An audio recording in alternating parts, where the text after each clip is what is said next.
Radhe Radhe. First of all, it is difficult for me to believe that I am doing a YouTube video for my channel Chit Chat over Divine Chai with Rajesh Anand after such a long gap. Possibly 6 weeks, or I'm not sure, maybe 2 months also. I have been doing a lot of sessions on Srimad Bhagwat Mahapuran, and it is one of my agenda to complete the narration, the brief narration for all the cantos. And I'm really embarrassed that it's been delayed so much. So let's do the narration for the fifth canto. We have the narrations for first four cantos, and I have always wanted to do it both in English and Hindi. These narrations are a brief glimpses of the entire canto. Bhagwat Mahapuran has 12 cantos, 12 skand, which is distributed in 345 chapters. I always get confused, 345 or 335, and 18,000 shlokas. We studied Mahatamya, which had 6 chapters. We studied first canto, which had 19 chapters. Second canto, 10 chapters. Third canto, 33 chapters. Fourth canto, 31 chapters. And we all know that Srimad Bhagwat Mahapuran is covering 10 topics. Sarg, Visarg, Uti, Manvantar, Poshnam, Asthanam, Ishanu Katha, Ashray, Nirodh. These are the 10 topics. Sarg means primary creation. Before Brahma Ji was given the charge to go ahead with the creation where Prakriti manifests itself in 3 gunas and Man, Buddhi, Ahankar, etc. Mahatattva is called primary creation. And Manas Putras of Brahmaji and Brahmaji sitting in meditation and Manuji and Shatrupaji emerging from his body and the beginning of the Mathuni Srishti, that is the secondary creation. So Sarg and Visarg we covered in the second chapter,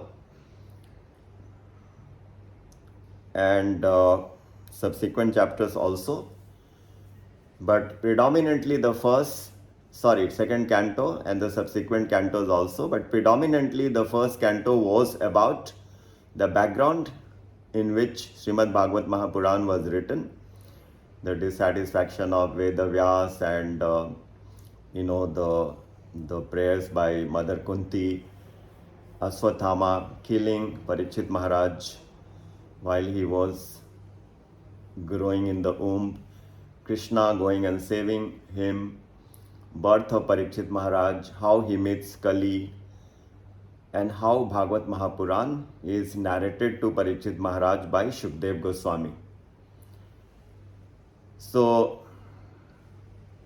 you can say part of Sarg, a bit of it, and then in the second chapter we learnt about the Asthul and the Sukshma Sharir of the Lord,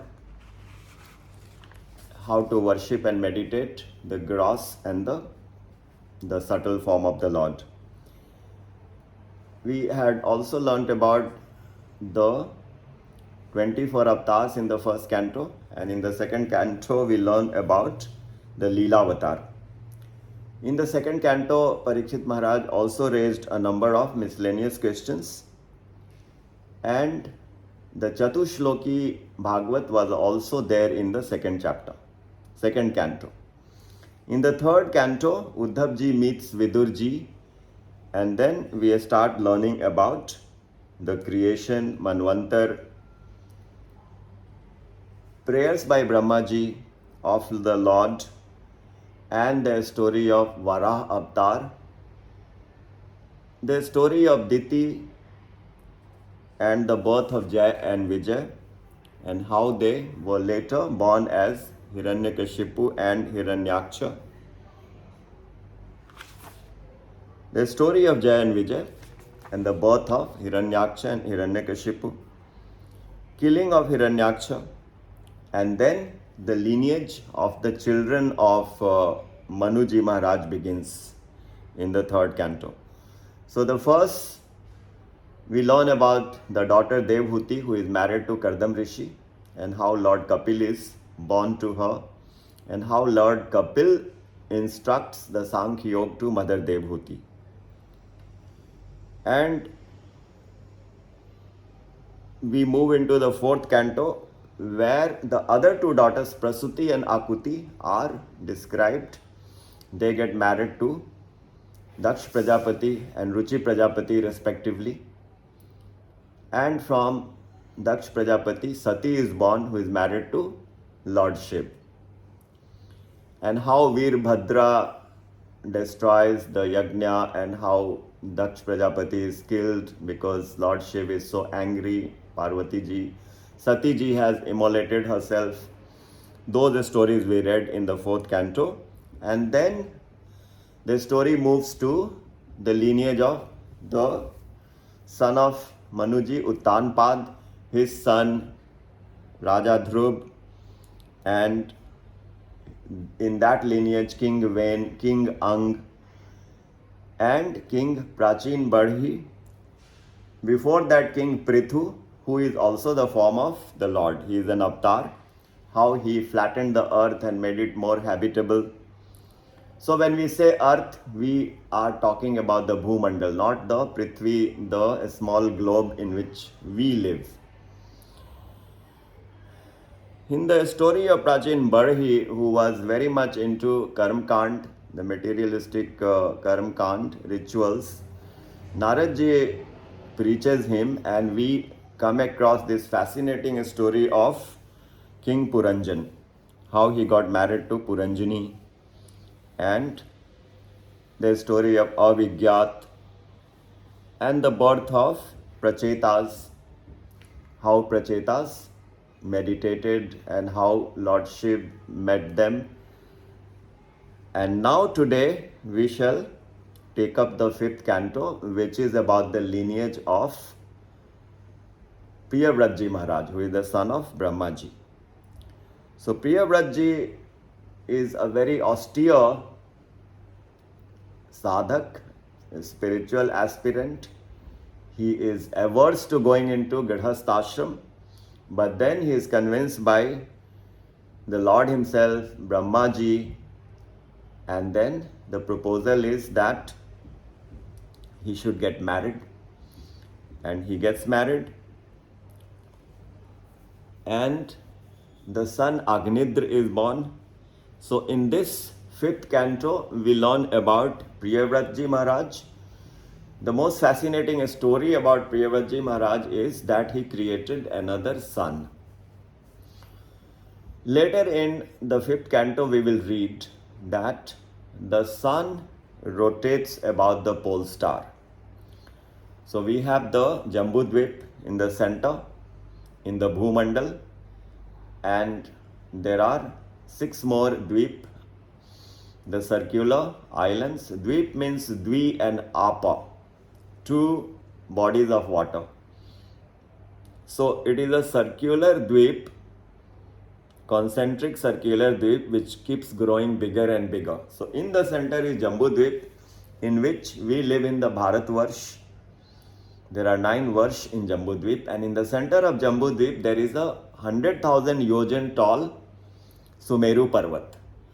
100,000 yojan means 800,000 miles.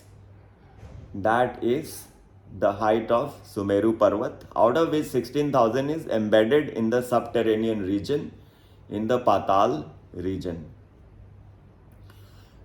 above the Patal region.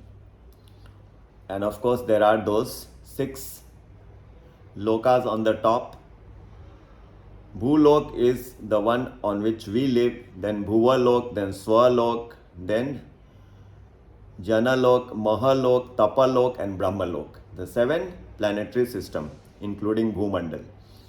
And the other 7, Atal, Vital, Sutal, Talatal, Mahatal, Rasatal, Patal, the lower planetary system, which are subterranean. So the Bhumandal is a part of Bhumandal. Bhumandal is not just a flat piece of land. There is so much of land below in which the subterranean planets are like the caves. But they are very well lighted. We will talk about it later. What I am trying to say is Priyavrata Jee Maharaj ruled the entire Bhumandal. That means not only Jambudvip, but also Palakshadvip, Kushadvip, Shakadvip, Shalmalidvip, Kronchadvip and Pushkardvip. And where is our globe in which we live? This is a very, very tiny globe which is in the Bharatvarsh, which is one of the 9 Varsh. So Bharatvarsh is not India that we know. Bharatvarsh is a part, India is a part of that globe which is a part of the Bharatvarsh. So here the concept is, as per Bhagwat Mahapuran, that this globe that we call India, Africa, America, etc., this round 1000 yojan in diameter.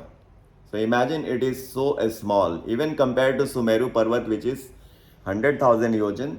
The diameter of this globe on which we live is only 1000 yojan. So that globe on which we live is a very small part, and this is stationary. Unlike what we were taught in the school, that this globe is rotating about the sun and it is also rotating on its own axis. Bhagavad Mahapuran is saying entire Bhumandal is a stationary piece of land with so many dweep, oceans and the land, and this tiny globe is a part of Bharatvarsh. So it is stationary. And 200,000 yojan above, there is an orbit in which the sun is rotating. How it is rotating? It is rotating about Sumeru Parvat. And if you keep going on top of Sumeru Parvat, after some millions of yojan, you come to Dhruv Tara, the pole star. So if you are stationing yourself in Dhruv Tara, you will see Saptarishis also moving about Dhruv Tara and Sumeru Parvat, because Dhruv Tara and Sumeru Parvat are in the same elevation. Then millions of other stars also rotating. And then there is a very unique constellation of stars called Nakshatras. So this constellation consists of Nakshatras, and if you take a group of stars in the Nakshatra, it creates a Rashi. So there are Rashis which are called zodiac, and then there are Nakshatras which are 28 in numbers, Abhijit, Swati, Ashlesha, etc. And there are Rashis which are Vrishchik, Mesh, Gemini, Scorpion, Capricorn, etc. These are the Rashis, the zodiac. And then below that nakshatra, the sun is rotating, the moon is rotating. Also these other planetary objects, Graha, Mercury, Venus, etc., they are rotating. So this rotation of sun is completed in a day around the pole star, and that is how the day and night is explained, because from the top the sun rays are falling on our tiny globe and also all around the Bhumandal. So this is the geography. If you go beyond the Pushkar Dweep, there is Lokalok Parvat, which is very tall. And beyond Lokalok Parvat, there is Alok Varsha where the sunlight doesn't enter. So this geography is very important to understand, because in Bhagwat Mahapuran we will learn about different Varsh and different Parvat. We will learn so much about Sumeru Parvat. So unless we know that where is the situation of Sumeru Parvat, we will not appreciate the story so very well. Like the story we read that Hanumanji went and brought the Jari Booty from Gandhamadan Parvat. So that Gandhamadan Parvat is not in Bharatvarsh, it's much beyond. So this is the cosmology which is there in the 5th canto after the first 50 chapters. So in the first 15 chapters we learn about Priyavrata, and why I brought the cosmology is the sun, while rotating around the pole star with the axis of the pole star and around Sumeru Parvat, when it is on the one side of the hemisphere, the other side of the hemisphere is darkened. They are not lighted. Priyavrata Jee did not like it. Why there is darkness on the other side? And he was so powerful that he sat he created a massive chariot, and the wheel of that chariot created this 7 dweep. Created the ocean and the dweep. That is the Shalmali Dweep and Palaksh Dweep. So later I understand that he was requested to cancel that program and let the sun be the source for light. But when he had his chariot and when he moved about, these 7 islands were created. So that is the story of the different dweep. The question whether there are beings, living beings in these planets, of course yes. Bhagavat is describing that who lives in different Varsh, they are not like us, they are different. And who lives on the different dweep, and who lives in the different Patal Lok, and who lives in the different upper planetary system. So that is the special mention about Priyavrata Jee. So in his lineage Aghnidra, and then King Nabhi. Now in the name of King Nabhi, who is the father of Rishabhdev Jee, and Rishabhdev Jee is an avatar of God, who is also considered as the first Tirthankar of the Jain people, Jain followers. So he is the son of Nabhi. And in the name of Nabhi, the Varsh, Bharat Varsh, used to be called Ajnav Varsh. But later in the lineage, Rishabhdev Jee's son Bharat became very famous, and then the land was called Bharatvarsh. So again, let's recall the lineage. Manuji Maharaj is the son of Brahmaji. Son of Manuji Maharaj is Priyavrata, his son Aghnidra, his son Nabhi, his son Rishabh, and Rishabh Jee has 100 sons. The eldest is Bharat Jee. And Bharat Jee is a very great king, and there is enough description about his grandeur, his greatness. And he one day becomes detached and he wants to retire into the forest and pursue his spiritual objectives. But there some incident happens and he gets attached to a baby deer whose mother died in the river Gandaki while delivering the baby, because a lion was roaring and the mother got frightened and jumped into the water. The mother of the deer died and Bharat Jee felt very compassionate. He brought the baby deer and then he got attached. So as Bhagavad Gita says, yam yam vapi smaran bhavo kalevaram. yajante. So how you think at the time of death, you become that. Tajantiyante kalevaram. So Bharat Ji became deer in his next life. But he was so austere, he had so many qualities, so he did remember his past life, so he was very cautious. Even while he was in the species of deer, he would eat only from the remnants of the food which were thrown by the rishis in the Pulha Pulastya ashram. And that's how in his next life he was born again in a very high class Brahmins family. This time he was called Jadabharat because he was behaving like a madman. He was not a madman. He was most exalted, most knowledgeable, most glorious, but purposely he was behaving in a very foolish way because of the lessons learned from the past two lives. Once he had got attached to the baby deer and how he was born as deer.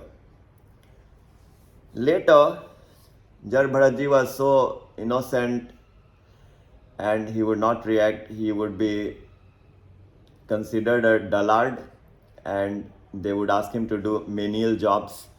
So he had lost his mother and he was being, I think he had lost his parents and he was being looked after by the brothers. So they would treat him in such manner, oh, you go and stand in the farm because you are not good for anything. So like a scarecrow, he would stand in the farm. So once the bandits, dacoits caught him, they were looking for someone strong and robust to sacrifice to Mother Kali.